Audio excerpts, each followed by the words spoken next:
I got new glasses. These have been replaced by these. I like these, but now I have to shoot a new profile picture. So I figured I'd take you along on the journey. Stay tuned.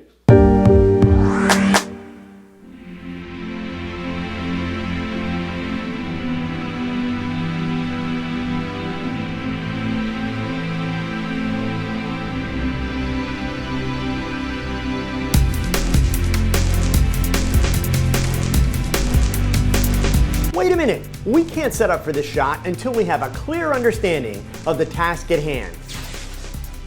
Me! A new portrait from my marketing materials that reflects my current look. My photo appears on my website, my social media profiles, and it's in my media kit, my promotional materials, and it's on my wife's desk at work, and the list goes on. I have new glasses. That means I need a new profile photo. Immediately, I just got the new glasses and my YouTube channel is about to hit 100,000 subscribers and I have a ton of speaking engagements coming up, so there's no reason to procrastinate. This will be a studio shot.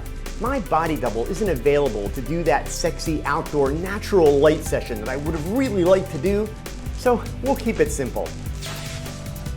With a camera, of course. Oh, you mean how did I go about doing my own self-portrait? Okay, I'll get to that in a minute. But first, let's fill in some more of the prep stuff. Here's the profile pic that I've been using for the last few years. I like it. It's the best version of me on a good day, times about 10, that equals perfect portrait. But since I have the new glasses, I need to update it. Like most of you, I don't enjoy being in front of a still camera for a portrait. I know it's crazy. Doing these videos doesn't bother me at all, but sitting in front of a still camera, it's just painful. Because my portrait is a huge part of my marketing and branding, I don't change it very often because I want people to be able to recognize me and my content easily. So my portrait is indeed a part of the branding. In this case, my goal is to basically recreate the current portrait, but with the new glasses. Since I still have it and it's in good shape, I'll wear the same shirt. Since the photo will be heavily used on social media, I'm going to make sure that I'm facing from left to right, since most social media websites have the profile photo on the left or sometimes in the middle. I'm going to shoot it on a solid white background so that it plays well with the design of most of the social media websites and also my website. The clean white background will also make it really easy to composite in a different color background if needed. I'm going to compose the shot so that I can crop it as a bust-up portrait, with both shoulders and arms included, but then also be able to crop closer, which is very important for the social media websites. Since I'll be shooting with a Nikon D810 and its 36.3 megapixel sensor, I'll be able to do that without sacrificing quality. Remember, when people first see your profile photo online, it is really small. So crop tight and fill the frame for those social media profile pics. Okay, back to the setup. I shoot tethered, so first I set up my brand new digital a la carte case. I'll be doing a video about the case in the very near future. The case holds my laptop, an external hard drive, and has a tether tool tether block mount to secure the tether cable to the case and computer. This setup lets me monitor the shots easily while I'm shooting and ensures that I can't pull the cord out of the laptop accidentally. Next up is a Paul C. Buff Digibee DB800, placed on a stand behind me and aimed back towards the camera. Then I added a 5-foot medium Photoflex Octodome, which served as my backlit background, lit by the Digibee. The front of the Octodome is right behind the stool.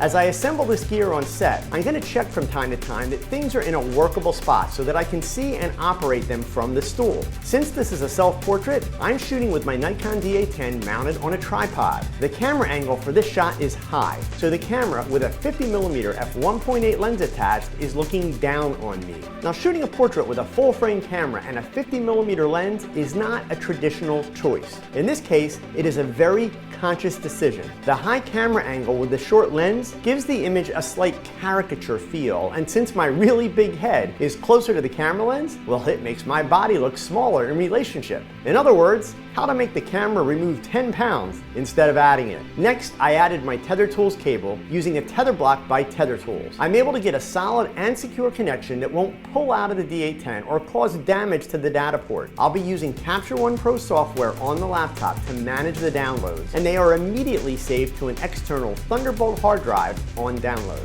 Next up is a second Paul C. Buff Digibeam mounted high and slightly to camera right with a 30-inch PhotoFlex shoot-through umbrella to create my key or main light. Then, to be able to trigger the camera, I'm using a Nikon MC30A cable trigger with an extension cord. I used the Paul C. Buff CyberSync trigger transmitter to allow the camera to trigger the Digibeams. And with the setup complete, a few minutes of test shots to get camera placement and make adjustments to the height and location of the background octodome. Once I'm feeling like I am in the zone with my camera position and lighting, I grab the light stand and set it up to create a focus point for my camera. This is a way for me to fine-tune the camera position and composition. As I mentioned, the plan was to shoot a little loose, but not a lot loose. I want to fill the frame as much as possible. I decided in advance to shoot at f9 so that I would have plenty of depth of field with the shorter 50mm lens. When I actually started shooting, I left the camera on autofocus because by that time I was confident that I had the focus spot on my eyeglasses based on my pose and the composition. I was able to monitor that on the computer screen as the images were downloaded. So with everything set up and the test shots done, my fun was over. It was time to actually shoot some images. It's been pointed out to me that I have an expression that I do for portraits. It is an excited, open-mouthed smile. Yes, that is intentional. I hate cheesy smiles, and since my teaching and YouTube persona is very energetic, it is much more appropriate than the brooding artist moody look. That does work for some people, but not for me. Let me show you a little trick. When I sat down on the stool, I pulled the back of the shirt down and made it a point to sit on the tail of the shirt. This makes the shirt fit better on the shoulders and shapes the collar properly. Since I weigh a few pounds more than I would like to at the moment, I also unbuttoned the bottom few buttons and grabbed them and pulled down to prevent any gapping or unusual wrinkles in the front of the shirt. All of that is happening out of the frame, so it doesn't look awkward in the final shot. And finally, after just over 3,000 frames, I was finished. No, I didn't really shoot 3,000 frames. I could have shot 10,000 and it wasn't going to make this face look like Brad Pitt. I shot just over 200 frames.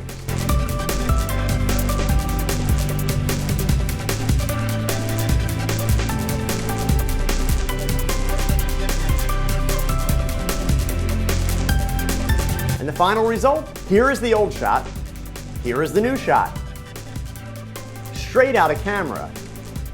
Now my online profile images look like me again with my new glasses. After all of that, time for the really fun part of shooting a self-portrait, the cleanup. So while I'm cleaning up, when is the last time you updated your profile shot? And how much thought did you really put into it? I hope you found this useful. Please hit that thumbs up and subscribe so that you don't miss any videos. And until next time, go pick up that camera and shoot something, because your best shot, it's your next shot.